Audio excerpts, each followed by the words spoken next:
अस्सलाम वालेकुम स्टूडेंट्स, मेरा नाम सैयद हैदर अली शाह है और आज के लेक्चर में हम board of intermediate and secondary education Hyderabad ने जो मॉडल पेपर इशू किया है फर्स्ट ईयर फ़िज़िक्स का, आज हम उसको डिस्कस करेंगे। और फिज़िक्स का जो मॉडल पेपर है उसके हम एमसीक्यूज़ को भी सॉल्व करेंगे और जो सेक्शन बी यानी कि शॉर्ट क्वेश्चंस वाला पोर्शन है उसको भी डिस्कस करेंगे और सेक्शन सी यानी कि लॉन्ग क्वेश्चन या डिस्क्रिप्टिव क्वेश्चन जो है उसको भी सॉल्व करेंगे। तो फिज़िक्स का पेपर जो होगा फर्स्ट ईयर का वो टोटल 100 मार्क्स कैरी करेगा, जिसमें से टोटल मार्क्स जो होंगे वो 85 होंगे और बाकी के 15 जो रिमेनिंग है वो जो हैं प्रैक्टिकल के होंगे। 85 मार्क्स की जो डिस्ट्रीब्यूशन है वो ऐसे हुई है कि 43 मार्क्स जो हैं वो एमसीक्यूज़ के होंगे, 15 मार्क्स जो हैं वो प्रैक्टिकल के हो गए और 24 नंबर के शॉर्ट क्वेश्चंस और बाकी जो हैं लॉन्ग क्वेश्चंस के होंगे। तो सबसे पहले हम जो है एमसीक्यूज़ को जो 43 एमसीक्यूज़ जो हैं उनको डिस्कस भी करेंगे और उनको सॉल्व भी करेंगे। तो आइए स्टार्ट करते हैं। सबसे पहला हमारे पास एमसीक्यूज़ है कि ML-3T0 is the dimension for. ये एमसीक्यूज़ जो है वो चैप्टर नंबर 1 से रिलेट करता है, क्योंकि चैप्टर 1 में जो है वो डायमेंशंस के बारे में बताया गया है। तो एमसीक्यूज़ नंबर 1 का जो करेक्ट ऑप्शन होगा वो होगा ऑप्शन नंबर बी, डेंसिटी। ये जो डायमेंशन है ML-3T0 ये बेसिकली डायमेंशन है डेंसिटी की। तो एमसीक्यूज़ नंबर 1 का बेस्ट ऑप्शन होगा option number B. Second MCQs है हमारे पास, a vector in space contains component. जो वेक्टर होता है उसके कितने कंपोनेंट होते हैं स्पेस के अंदर। जैसे कि कोऑर्डिनेट सिस्टम होता है, हमें पता है कि उसके अंदर जो है 3 एक्सिस लाई करते हैं, 3 कंपोनेंट्स उसके स्पेस में मौजूद होते हैं, एक्स, वाई और जेड। तो एमसीक्यूज़ नंबर 2 का करेक्ट ऑप्शन होगा सी, 3 कंपोनेंट्स। एमसीक्यूज़ नंबर 3 है कि if A cross B lies in positive Y axis then vector A cross B are in. अगर ए क्रॉस बी जो है वो पॉजिटिव वाई एक्सिस के अंदर है तो ए क्रॉस बी जो है वो कौन से एक प्लेन के अंदर होगा। तो इस एमसीक्यूज़ का करेक्ट ऑप्शन होगा एक्स जेड प्लेन, यानी कि ऑप्शन नंबर 20 इसका करेक्ट होगा। एमसीक्यूज़ नंबर 4 है कि the magnitude of I dot J cross K is equal to. Option number 1 है हमारे पास 1 आई कैप, ऑप्शन नंबर 2 है 1, ऑप्शन नंबर सी है -1 और ऑप्शन नंबर डी है नन ऑफ दीज। तो इस एमसीक्यूज़ का करेक्ट ऑप्शन होगा बी, यानी कि 1, क्योंकि आई जो है वो 1 के बराबर होता है, जे भी 1 के बराबर होता है और के भी 1 के बराबर होता है। तो जब हम इन तीनों का क्रॉस प्रोडक्ट निकालेंगे, इनको मल्टीप्लाई करेंगे तो इसका आंसर आएगा 1। तो इस एमसीक्यूज़ का करेक्ट ऑप्शन होगा बी। 5 एमसीक्यूज़ है हमारे पास, if no unbalance force applied on a body then. अगर कोई भी अनबैलेंस फोर्स जो है बॉडी में जो है अप्लाई नहीं होगी तो उसके नतीजे में क्या होगा। इट रिमेन्स एट रेस्ट, वो रेस्ट की हालत में रहेगी। मूव विथ कांस्टेंट स्पीड के साथ मूव करेगी।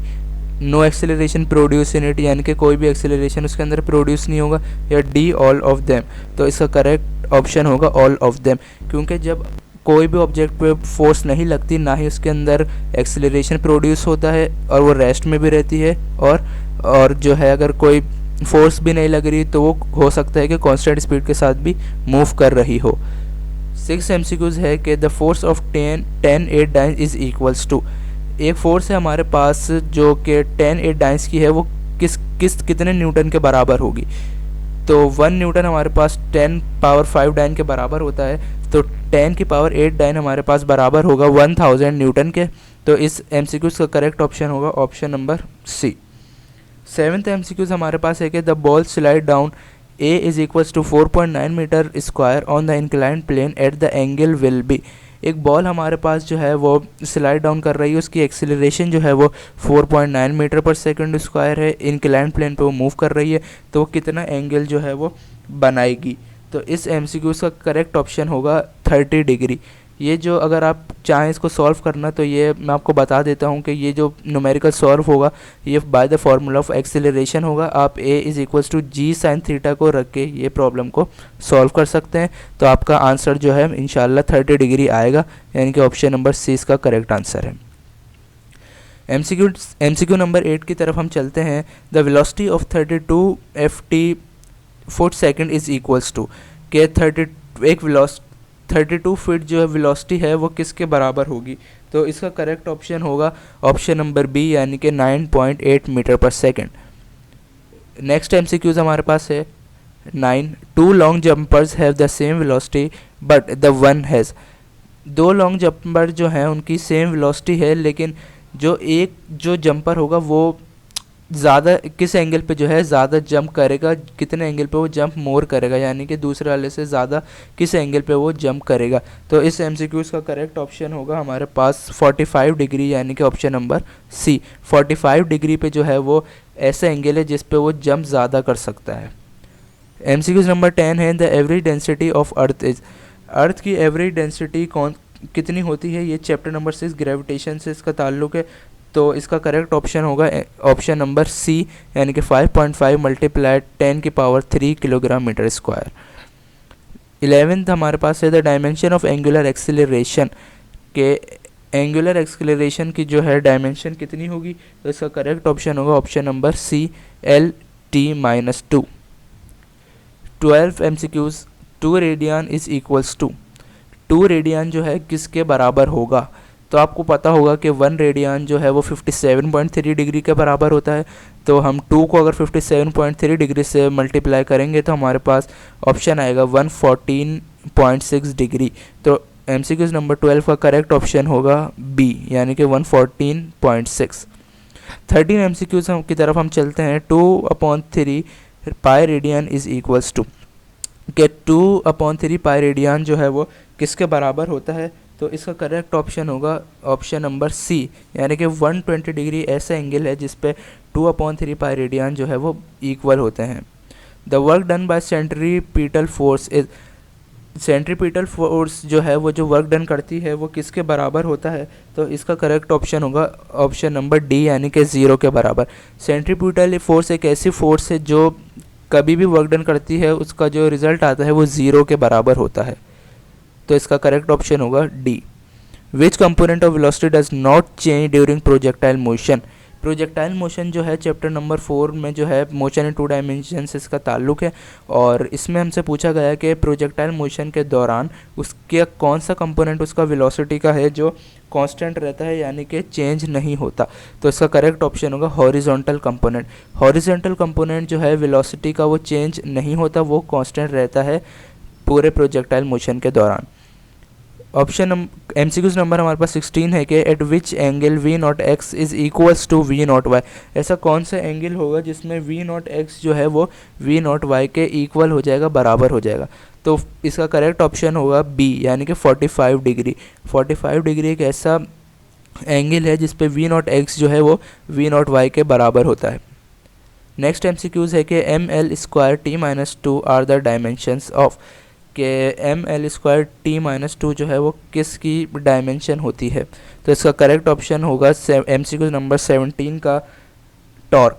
तो टॉर्क जो है उसकी डायमेंशन जो होती है वो L²T-2 होती है। तो इसका करेक्ट ऑप्शन हो गया ऑप्शन नंबर सी, यानी कि टॉर्क। 18th MCQ हमारे पास है कि if sum of all torque is equals to 0 body will be in. तो ये इक्विलिब्रियम जो है उस टॉपिक से इसका ताल्लुक है कि अगर सम ऑफ टॉर्क जो है वो 0 के बराबर हो जाए तो फिर बॉडी जो है वो किस इक्विलिब्रियम में होगी या किस स्टेट के अंदर वो होगी। तो MCQ नंबर 18 का करेक्ट ऑप्शन जो है वो है बी, यानी कि रोटेशनल इक्विलिब्रियम में, क्योंकि टॉर्क जो पैदा होता है वो रोटेशनल मोशन में होता है। तो जब सम ऑफ ऑल टॉर्क 0 हो जाएगा तो बॉडी जो होगी वो रोटेशनल इक्विलिब्रियम में होगी। तो 19 MCQs की तरफ बढ़ते हैं कि if the magnitude of masses and distance is same.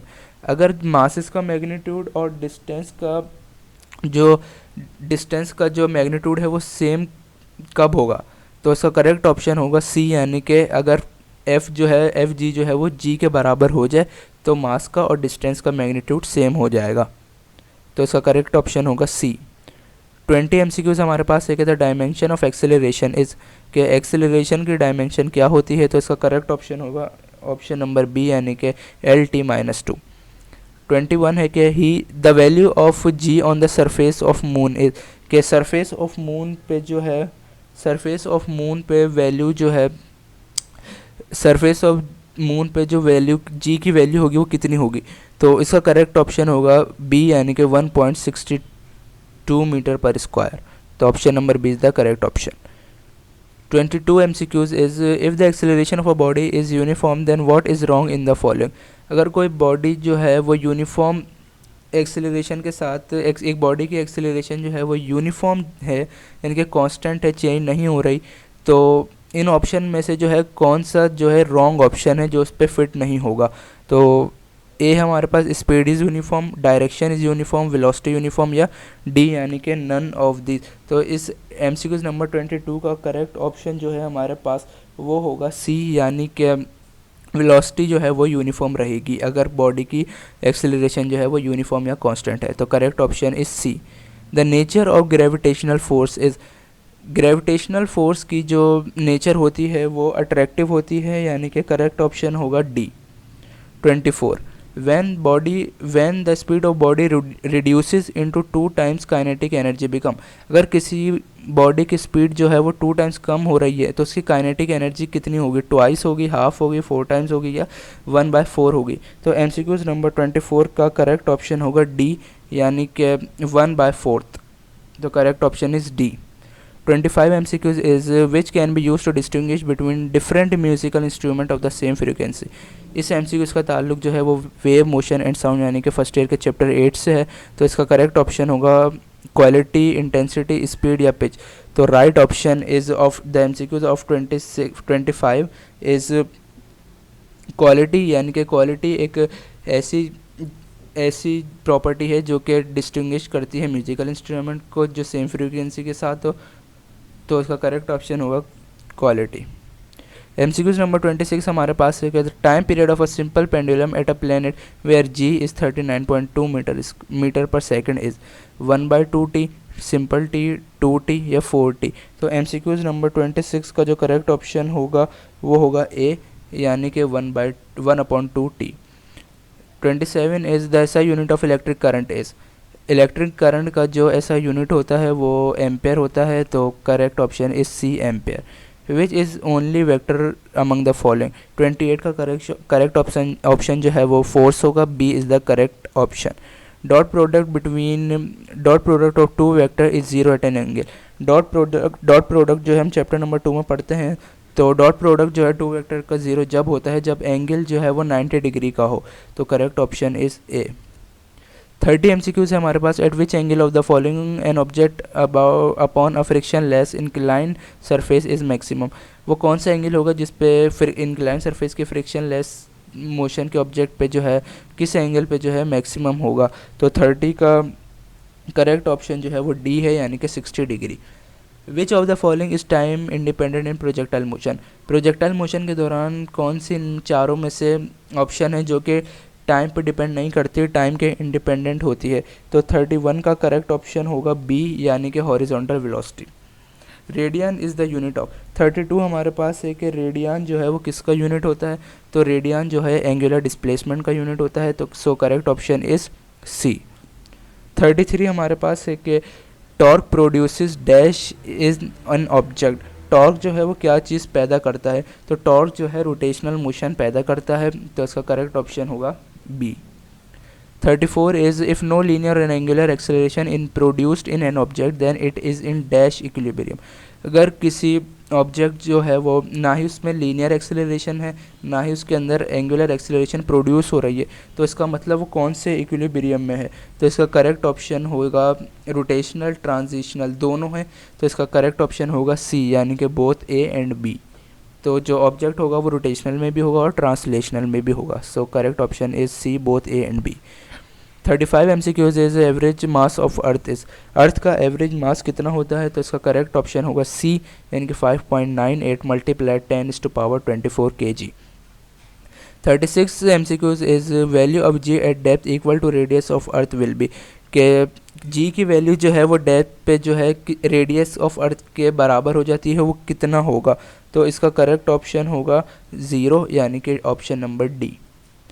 37 हमारे पास है power is the dash product of force and velocity. तो पावर जो है डॉट प्रोडक्ट होता है फोर्स एंड वेलोसिटी का। So correct option is A यानी कि dot. 38 is in simple harmonic motion acceleration is directly proportional to. 38 में हमसे पूछ रहा है कि जो सिंपल हार्मोनिक मोशन में जो है एक्सेलरेशन किसके डायरेक्टली प्रोपोर्शनल होता है, तो एक्सेलरेशन जो है वो डिस्प्लेसमेंट के डायरेक्टली प्रोपोर्शनल होता है। तो इसका राइट ऑप्शन होगा option number B. 39 MCQs। The sound of intensity 10 watt metre square has intensity level of. 39 MCQs जो है इसमें इसका आंसर जब आप सॉल्व करेंगे तो 130 dB आएगा, 130 dB। लेकिन इसमें जो है 39 में ऑप्शन जो है वो मौजूद नहीं है। तो हम नेक्स्ट MCQs की तरफ बढ़ते हैं। Frequency of second pendulum is. Second pendulum की जो फ्रीक्वेंसी होती है वो कितनी होती है, तो वो होती है 0.5 हर्ट्स, यानी कि option number C is the correct. 41 is the distance through which movable mirror of Michelson interferometer always moves. इसका जो राइट ऑप्शन होगा वो ऑल ऑफ दीज होगा, यानी कि जो मूवेबल मिरर जो है माइकलसन इंटरफेरोमीटर का वो इन चारों में मूव कर सकता है, लेकिन इसमें ऑल ऑफ द अबव का ऑप्शन नहीं दिया हुआ, तो इसका राइट ऑप्शन होगा ऑल ऑफ द अबव। 42 है हमारे पास। Young's double slit experiment is the experimental evidence of dash of light. Young double slit experiment जो है हमें किस चीज़ की, लाइट की किस प्रॉपर्टी के बारे में बताता है, तो हमें इंटरफेरेंस ऑफ लाइट के बारे में बताता है। तो इसका करेक्ट ऑप्शन होगा ए, यानी कि इंटरफेरेंस। लास्ट MCQs है the unit of power of lens is. तो पावर ऑफ लेंस का जो यूनिट होता है वो कहलाता है डायोप्टर। तो इसका राइट ऑप्शन होगा ऑप्शन नंबर बी। तो ये थे हमारे पास 43 MCQs जिनको हमने सॉल्व किया। अब हम बढ़ते हैं अपने सेक्शन बी और सेक्शन सी की जानिब। तो सेक्शन बी जो है वो उसके अंदर जो है 24 मार्क्स रखे गए हैं, जो कि ईच क्वेश्चन जो है वो 4 मार्क्स कैरी करेगा। तो 6 क्वेश्चन जो है हमें करने होंगे। तो हम देखते हैं कि कौन से क्वेश्चन जो हैं इस मॉडल पेपर में इन्होंने दिए हैं। फर्स्ट क्वेश्चन हमारे पास find the unit vector parallel to the vector. इसमें हमें यूनिट वेक्टर को फाइंड करना है। ए की वैल्यू उन्होंने दी हुई है 7i - 4j + 4 के। इस न्यूमेरिकल का जो ताल्लुक है वो स्केलर एंड वेक्टर चैप्टर से है। क्वेश्चन नंबर 3 है find the acceleration in the mass having vertically by string passing over pulley if one mass is 1/3 other. इस MCQ में एक्सेलरेशन मालूम कर रहा है और कह रहा है कि एक ऑब्जेक्ट जो है वो वर्टिकली हैंग है और स्ट्रिंग से जो है वो पास हो रहा है पुली से, तो इसका 1/3 कितना होगा। तो ये न्यूमेरिकल जो है चैप्टर नंबर 4 में जो है इसका सॉल्यूशन आप कर सकते हैं। क्वेश्चन नंबर 4 है हमारे पास find the speed of locust which jumps to 70 centimetre when launched itself at 45 degree. तो ये न्यूमेरिकल जो है ये प्रोजेक्टाइल मोशन से रिलेटेड है। तो चैप्टर नंबर 4 में ही इसका चैप्टर नंबर 4 से ये रिलेट करता है। क्वेश्चन नंबर 5 में हमें कह रहा है कि प्रूव करके बताएं v बराबर होगा r ओमेगा के और एक्सेलरेशन बराबर होगा r अल्फ़ा के। तो ये जो है इन्होंने रिलेशन की जो है ये प्रूव करना होगा हमें। ये रिलेशन है बेसिकली लीनियर क्वांटिटीज़ का और एंगुलर क्वांटिटीज़ का।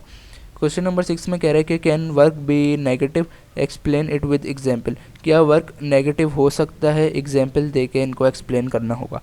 Question number 7 if speed of sound at 0 degree is 32 metre per second find it at 37 centigrade. अगर स्पीड ऑफ साउंड जो है वो 0 डिग्री पे 332 है तो 37 डिग्री पे कितना होगा, 37 डिग्री पे स्पीड ऑफ साउंड कितनी होगी।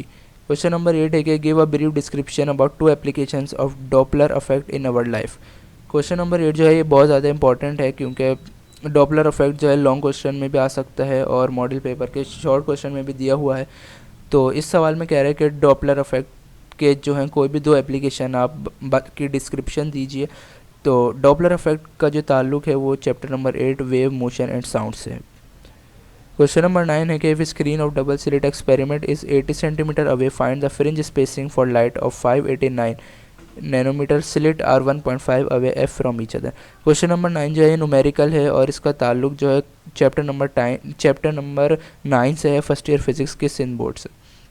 क्वेश्चन नंबर 10 हमारे पास है कि 50 gram bullet is fired from 5 kg gun with speed of 200 metre per second find the speed of recoil of gun.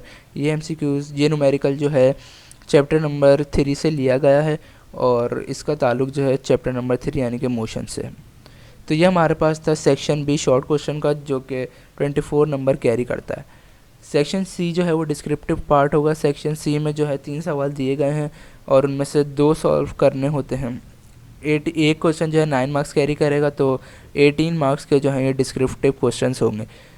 11 में कह रहा है कि लॉ ऑफ कंजर्वेशन बताइए लीनियर मोमेंटम का, और प्रूफ करके बताइए कि m1u1 प्लस m2u2 बराबर होता है m1v1 प्लस m2v2 के। क्वेश्चन नंबर 12 में सिंपल पेंडुलम कह रहा है, चैप्टर नंबर 8 से इसका ताल्लुक है, और इसमें हमें टाइम पीरियड की जो है इक्वेशन भी फाइंड करनी है।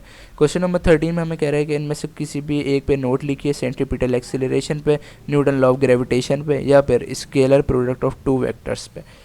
तो ये था हमारा आज का लेक्चर। उम्मीद करता हूँ कि आपको पसंद आया होगा। अगर कोई भी क्वेश्चन है आपके पास तो कमेंट सेक्शन में पूछ सकते हैं।